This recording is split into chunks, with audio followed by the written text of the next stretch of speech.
'Tis I. Hey everyone, glad to see you back, glad to see you looking fresh, and today we're going to be talking about a game that's come out recently that is quite good.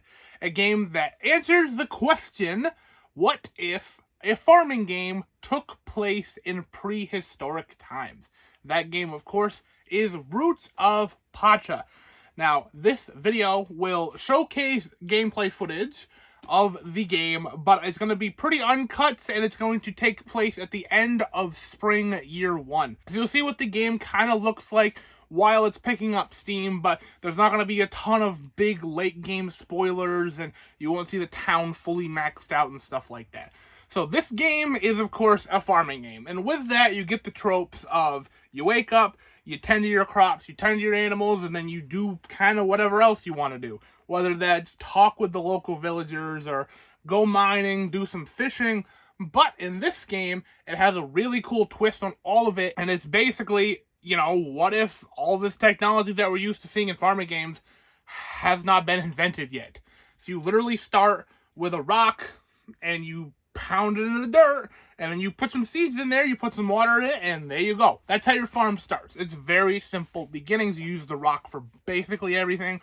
Use it to break rocks to get stone, knock down trees for wood. You use it for fishing, and you just start with that, and eventually you do get more materials, like you go into the mines, which is just the caves in this game. Mines aren't invented yet. So you go into the cave and you start digging up stuff like obsidian and copper, and you eventually upgrade your materials to better, stronger stuff. You unlock hammers and axes and things to help you along your way. And it's always a cool little twist of the sense of discovery that is incorporated in a lot of farming games. Like, oh wow, I can't wait to upgrade my axe with this obsidian.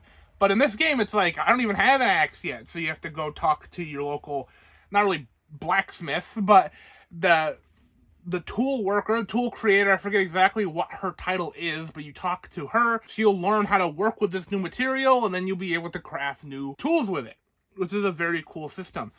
Seeds work in a very interesting way as well. Seeds are forageable in the world. Like, you have to go out and find seeds for different plants. Like, you can go and find tomato. There'll be a tomato plant somewhere in the world, and you just pluck the tomatoes and you get tomato seeds, and then you can use those on your farm. So you can constantly be foraging seeds instead of having to buy them. Of course, there is a way to eventually be able to buy seeds, but you can always be foraging, so you don't actually have to spend money. Now, money doesn't really exist either. It works in a way of contribution. Like, it's the whole idea of community, and you're giving to the town and your village, and by giving, whether it's your crops or fish you caught, or a dish you cooked, you get more contribution. It's basically like, this is how much this is worth to us. And with that, it's basically money. Like, you can use it to buy other things, and you use it to upgrade your materials, like I said, buy seeds, or maybe buy some clothing and decoration, stuff like that. So that's what that is for. But also there is an overall contribution to where the town will constantly be contributing, like other villagers will be contributing to the town as well. And every day it'll tick up, regardless if you contributed anything today or not. The constant total will always be ticking up. And that's a way for progression to always be moving forward. You can obviously speed it up, or you can slow it down by how much you contribute as well.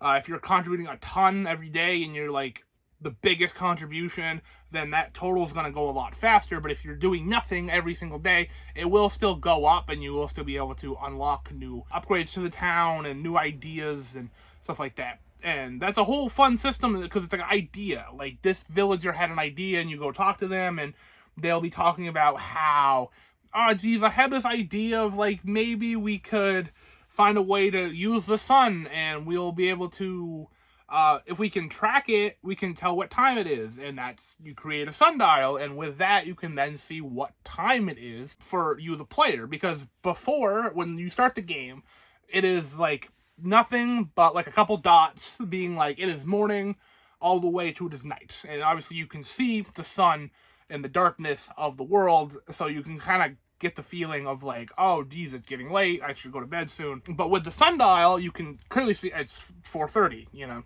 It all works out like that. Animals in this game work in a really interesting way as well, because you can't just go to a shop and buy a cow. You have to go into the world and tame them. It's a really neat little mini game that they created, where you play a flute, and it's like a little rhythm game, and the better you do, the more likely they are to accept you, and you typically have to do it a couple times for the animal to fully trust you, and then you can basically adopt them onto your farm or in your home. Say if there's an animal that you think is just really cute, but you obviously know it's not going to contribute much, like a rabbit, for instance. That was my first pet.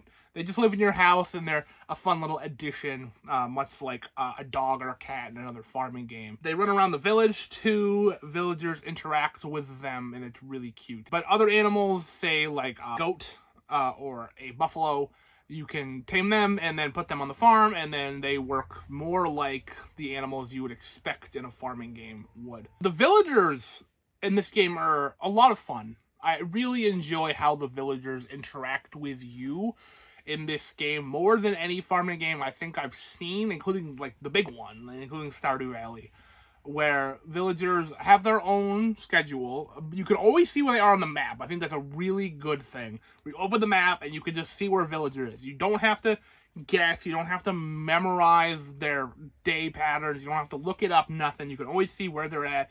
And some villagers like aren't in town today. They went on an expedition or whatever. They live far away. Sometimes they're just not around, so you don't even have to worry about trying to find them. But you can always see that information.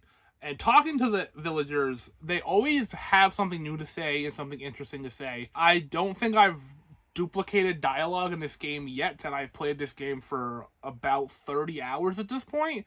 So that's really, really cool. Obviously, I have villagers that I like more than others, and you can give gifts and build up relationships and eventually date and marry if you want. A cool thing about this game is that like relationships work differently than other farming games. Like you can date any dateable NPC you want at any time and it not impacts other ones.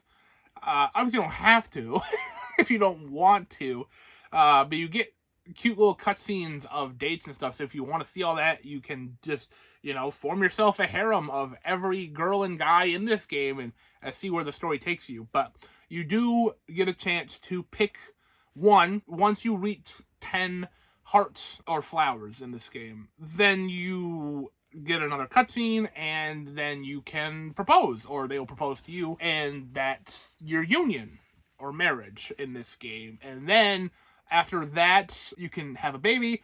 You can also still date everyone else. You know, your partner doesn't care. It's prehistoric times. That social contract is thrown out the window. But it's up to you, really, if you want to do the whole harem thing, if you want to only have one. Like, you can let them down easy, be like, I'm sorry, I don't feel the same way.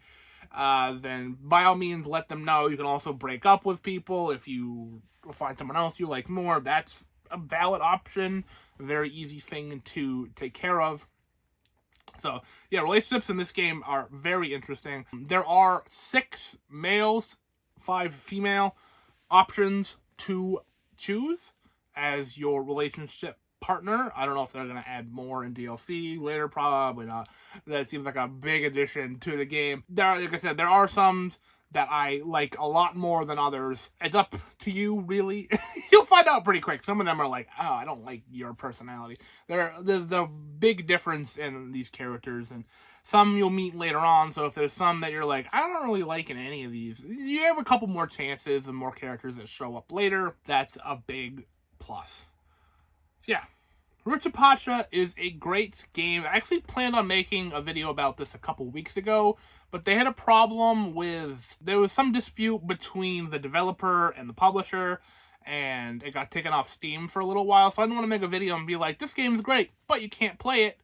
But the game's back now, and by all means, if this game looks good to you, if you love farming games, please give us a try. You'll almost definitely hear me talk about this again later on this year. And it's been a nice little, like, side game to play when I'm playing, Breath of the Wild and Resident Evil 4. Like, those games are huge and massive, and this game, it feels smaller, tighter. I enjoy it quite a lot, and it's been a lot of fun. So that is Roots of Pacha. Does this game look good to you? I hope it does, because it's very fun, and I enjoy it quite a bit. So that'll about do it for me. Thank you so very much for watching, and as always, like this if you like this, subscribe if you haven't already, and I will see you at some point.